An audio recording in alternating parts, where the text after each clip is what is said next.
लग्न म्हणजे काय गं सुहानी? आजी म्हणत होती आता तुझं लग्न होणार, तू नवऱ्याच्या घरी जाणार. लग्न म्हणजे काय आता कसं सांगू तुला? वयाने 25 पार केलेल्या पण बुद्धीने 8-10 वर्षाच्या प्रणवला लग्न म्हणजे काय याचं उत्तर काय द्यावं हे सुहानीला कळत नव्हतं. दोन अनोळखी जीव प्राक्तनाने एकमेकांना भेटलेले, भांडण, रुसवे-फुगवे, आनंद, सहजीवन, सहवास हे तर आहेच, पण रक्ताच्या नात्यापेक्षाही ज्या नात्याचं पारडं जड असतं, थोडं आंबट, थोडं गोड, थोडं कडू, थोडं तिखट, असं हे एकदम खुसखुशीत, जबरदस्त आणि भन्नाट नातं. अशा या नात्याचं गमक प्रणवच्या बालबुद्धीला कसं समजून सांगावं? समजावलं तरी त्याला ते कळेल का?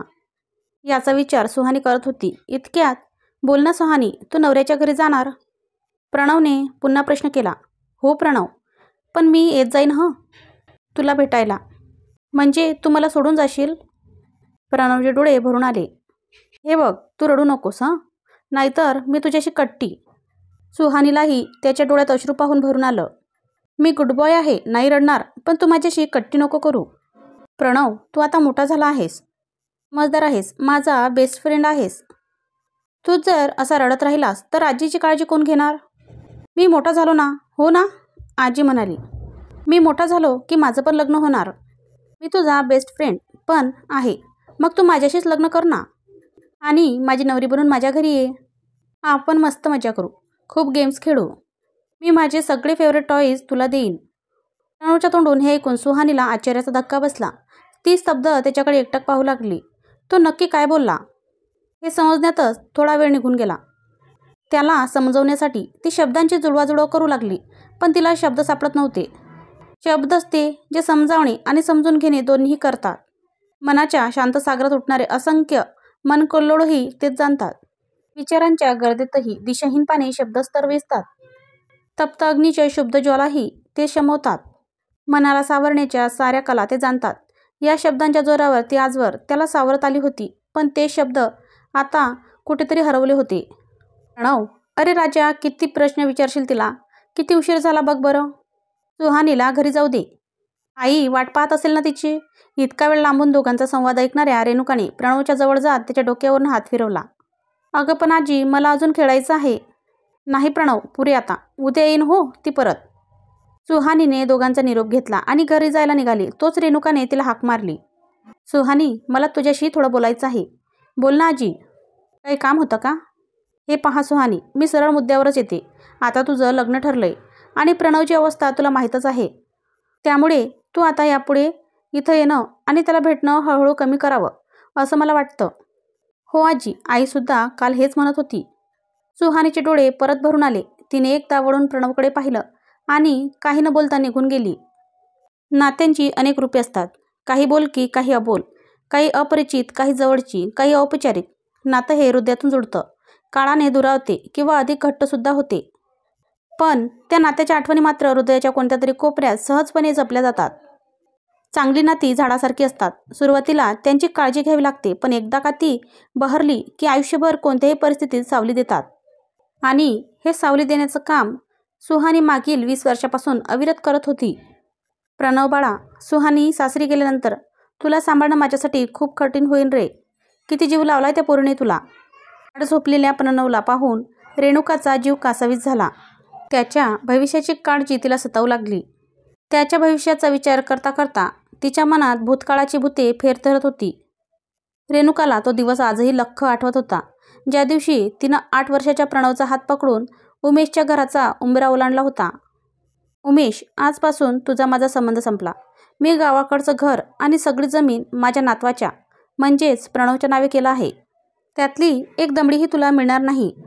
अगं पण आई, हे कसं शक्य आहे? का शक्य नाही? उमा सगळे पाश तोडून पोटी एक मुलगा असताना तुला सोडून दुसऱ्याचा हात धरून जाऊ शकते आणि तूही प्रणवची जबाबदारी झिटकारून दुसऱ्या बाईच्या नादी लागू शकतोस, तर हे का शक्य नाही? उमा आणि तू कधीच चांगले आईबाप बनू शकला नाहीत, पण मला माझ्या नातवाची काळजी आहे. तुम्ही दोघांनी त्याच्याकडे पाठ फिरवली म्हणून काय झालं? त्याची आजी अजून जिवंत आहे. त्याची काळजी घ्यायला मी आजच प्रणवला घेऊन आपल्या गावच्या घरी जाते. अगं पण आई, प्रणवला इथे काय कमी आहे? सगळ्या गोष्टी तर पुरवतोय ना. पण प्रेम, आईबापाचं प्रेम त्याचं काय? उमा बाहेर खेळायला निघाली आणि तू तरी दुसरं काय केलंस? तूही तसाच. आई, मी काय म्हणतोय?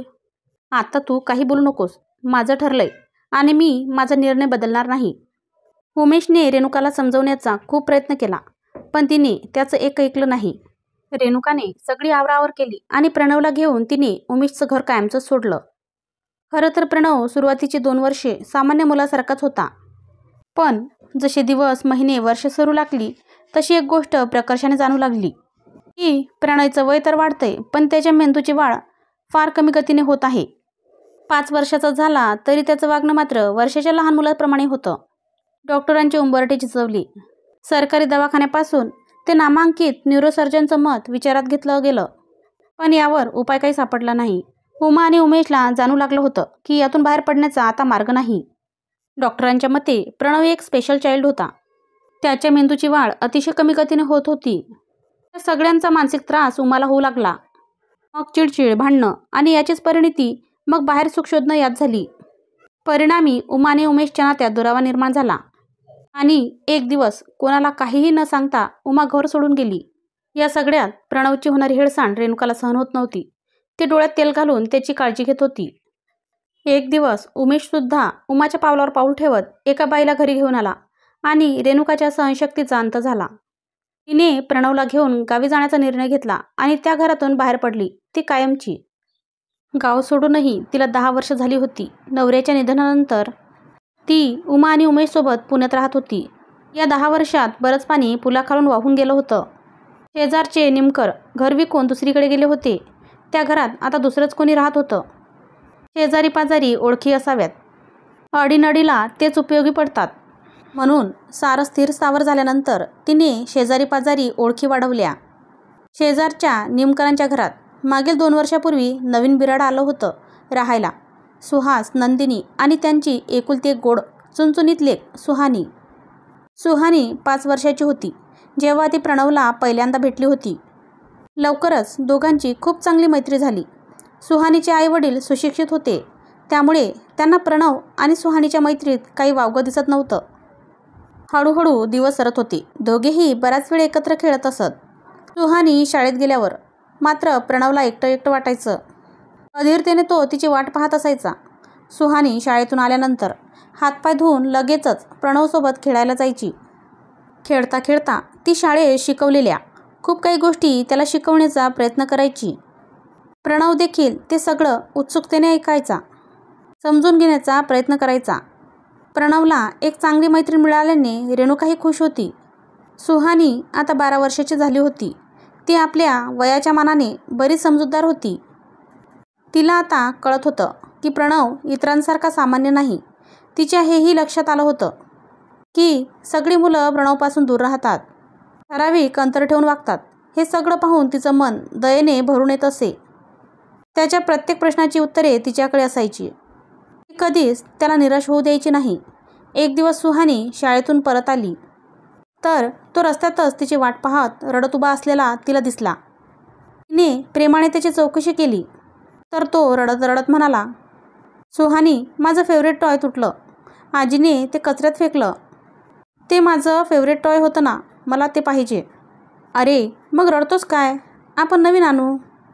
नाही, मला तेच पाहिजे. तो मोठ्यानेच पुंजू लागला.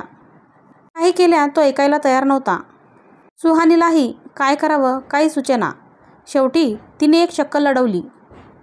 आजीला विचारून ते तुटलेलं खेळणं तिने मिळवलं आणि प्रणवला घेऊन घरामागील अंगणात गेली. तिथे खड्डा खणून त्यात ते खेळणं पुरलं आणि त्यावर एक झाड लावलं. हे बघ प्रणव, हे आपलं नवीन सिक्रेट बरं. कोणालाही सांगायचं नाही. तुझं आणि माझं टॉप सिक्रेट. आता तुझं टॉय इथे सेफ आहे. इथून ते कुठेही जाणार नाही. आजीला सुद्धा ते सापडणार नाही. आणि ह्यावर जे झाड लावलं आहे ना, ते तुला नेहमी तुझ्या टॉयची आठवण करून देत राहील. आणि सगळ्यात महत्त्वाचं म्हणजे रोज याला पाणी घालायचं. तू दिलेलं पाणी पिऊन हे झाड खूप मोठं होईल आणि मोठं झाल्यावर तुला सावली देईल, गोड फ्रूट देईल. आहे ना गंमत? हो, सावली, टॉयची सावली. हे सगळं पाहून तो खूप खुश झाला आणि आनंदाने उड्या मारू लागला. यानंतर त्याला जणू छंदच जडला. प्रत्येक तुटलेल्या खेळण्याला जमिनीत पुरून त्यावर झाड लावण्याचा. घराच्या मागे अशी अनेक झाडे लावून त्या दोघांनी बागच फुलवली होती. दोघेही हळूहळू वयात येत होते. त्यांची मैत्री मात्र तशीच निरलस, निखळ होती. त्याची 25 उलटली असली तरी त्याचं मानसिक वय हे अजूनही 8-10 वर्षाच्या मुलाइतकंच होतं. आजकाल सुहानीच्या आईची म्हणजे नंदिनीची चिंता वाढत चालली होती. प्रणवला सुहानीची खूप सवय झाली होती. नंदिनीला आता हे आवडत नव्हते. शेवटी ती एका वयात आलेल्या मुलीची आई होती. उद्या सुहानीचं लग्न होईल. ती हे घरच काय तर गाव, शहर, राज्य सोडून इतर ठिकाणी जाईल. ती गेल्यावर प्रणवचं काय होईल? ती गेल्यावर प्रणवचं मानसिक स्वास्थ्य बिघडू नये असं तिला वाटत होतं. त्यामुळेच ती सुहानीला प्रणवपासून दूर राहायला सांगत होती. हळूहळू मैत्री कमी करायला सांगत होती. सुहानीलाही तिचं म्हणणं पटत होतं. म्हणून तिने तसे प्रयत्नही देखील सुरू केले होते. पण तिला ते खूप कठीण जात होतं. आणि आज रेणुकानेही तीच भीती व्यक्त केली होती. तीही प्रणवला आपल्या परीने समजवण्याचा प्रयत्न करत होती. इकडे सुहानीच्या लग्नाची जय्यत तयारी चालू होती. लग्न महिन्यावर येऊन ठेपलं होतं. कपडे, दागिने, शॉपिंग, आमंत्रण यात वेळ कसा निघून जात होता समजत नव्हतं. लग्न झाल्यानंतर सुहानीशी पुन्हा लवकर भेट होणार नाही म्हणून तिच्या मैत्रिणींनी तिच्यासाठी एक छोटीशी पार्टी अरेंज केली होती. पार्टीहून परतल्यावर येता येता प्रणवलाही भेटावं असं तिच्या मनात येऊन गेलं. त्याला उगीचच टाळत असल्याचा अपराधबोध तिच्या मनात घर करत होता. 2 दिवस ती त्याला भेटली नाही तर तो कासावीस होऊन तिच्या घरी आला होता तिला भेटायला. त्यामुळे आज त्याला भेटून थोडा वेळ त्याच्यासोबत घालवावा या विचारात ती होती. रात्रीचे 9 वाजले होते. मैत्रिणींना भेटून सुहानी अजून घरी परतली नव्हती. नंदिनीला तिची खूप काळजी वाटू लागली. असं आधी कधी झालं नव्हतं. ती वेळेच्या बाबतीत खूप पक्की होती. अहो ऐका ना, मला खूप भीती वाटते. नंदिनी अजून कशी आली नाही? कोपऱ्यापर्यंत जाऊन पाहून येता का तुम्ही? तिचा फोनही लागत नाही आहे. नंदिनी काळजीच्या सुरात सुहासला म्हणाली. अगं येईल ग, किती काळजी करतेस? सगळ्या मैत्रिणी एकत्र जमल्या आहेत. गप्पांमध्ये वेळेचं भान राहिलं नसेल. थोडा वेळ वाट बघू.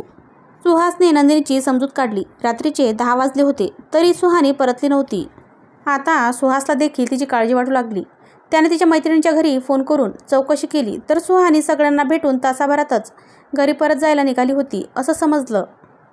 सुहास आणि नंदिनीला काय करावं काही समजेना. सगळीकडे शोधाशोध सुरू झाली. शेजारी पाजारी चौकशी, मित्रमैत्रिणींना, नातेवाईकांना फोन पण कुठेच तिचा पत्ता लागत नव्हता. तिच्याबद्दल कोणाला काहीच माहिती नव्हतं. या सगळ्या गोंधळात रात्रीचे 12 वाजले. इकडे नंदिनीने रडून सारं घर डोक्यावर घेतलं होतं. देवांना पाण्यात ठेवून त्यांनाही संकटात टाकण्यात आलं.